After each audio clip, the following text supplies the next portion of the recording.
first time I looked at Forge World and I was like, oh, hey, cool, that's, oh, holy, you guys did what? There's just way too much.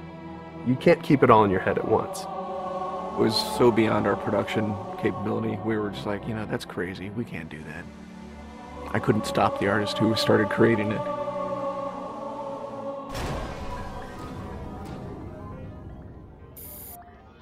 Forge is our editing tool that players can build their own maps. I mean, at its core, it's a map editor. We always had this vision right from the get-go, which is anyone can build anything. Giving the fans the tools, they can take it and run with it and make it their own. Forge World actually started as 5 separate maps. And I said, wouldn't it be cool if, like, you could play this and go over there and then play over there if you wanted? And Forge World was born. There were a lot of people telling us that, no, you cannot ship this as one big map. We have this awesome new automatically generated LOD system called impostering that makes objects that are really far away really cheap to draw. We're pushing what we can do with the Forge budget, so that lets us have many more objects up on the screen at once, which lets us put more objects into Forge. Interesting to take the Banshee or Falcon out for a spin in Forge World, because it actually takes a while to get from one end to the other. The second you come into the space, you should know that you're on Halo.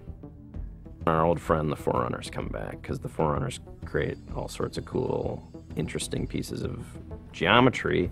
We wanted to give people a variety of locations that they could forge in a different way. So a gulch, an island, an interior, a very small outdoor pocket, and then the rock, which was kind of based off Ascension. Let's use a lot of interesting parts in it so that people can manipulate it or we can change it. Why don't we bring back Blood Gulch and carve it all up into pieces so that people can start manipulating it in interesting ways. And then Sanctuary was the other one. The Cage and Paradiso, that's just Chad and I playing with the map editor and actually building cool maps within Forge World. I mean, we were doing that exactly how the fans would do that. we definitely looked at what we did in Halo 3 and said, what can we learn from this? It's one thing to build just a stunning amount of map variants, but like nobody was expecting Forge art, I don't think. Like that was just a completely, whoa, what? The Rube Goldberg machines, yeah, those are everywhere. In Halo 3, it was cool that you could move things around, but it was still kind of clunky. And we're like, we have to make this better. What are some of the tricks that the community is using, and how can we make those not be tricks and just make those be tools? We took that stuff and made it like a real feature. There's normal, phased, and fixed. So normal is like Halo 3 style, you know, it bumps into stuff when you let it go and it falls to the ground and moves around and stuff. And fixed is the same thing, except when you let it go, it stays exactly where it was. And then phased is the coolest because it means that while you're editing the object, it's not actually interacting with the environment. You can put it through a wall, you can put it, you know, through other objects. Which changed everything for Forge, like immediately. It's much easier to build a Forge space. There's snaps and rotates and degrees and units that you can move things. You can be very precise. The camera controls, it's actually really good for object placement because like little touches on the stick don't translate into really sudden jumpy movements. And then we also have a fine editing mode. You click the stick in and then your camera starts moving very slowly. You're not spending like 3 hours trying to get one block to line up directly to 3 other blocks. You can select individual objects and say, get rid of all the objects of this type. So if you're trying to get rid of all the spawn points on a map because you want to go and replace all the spawn points, you can do that.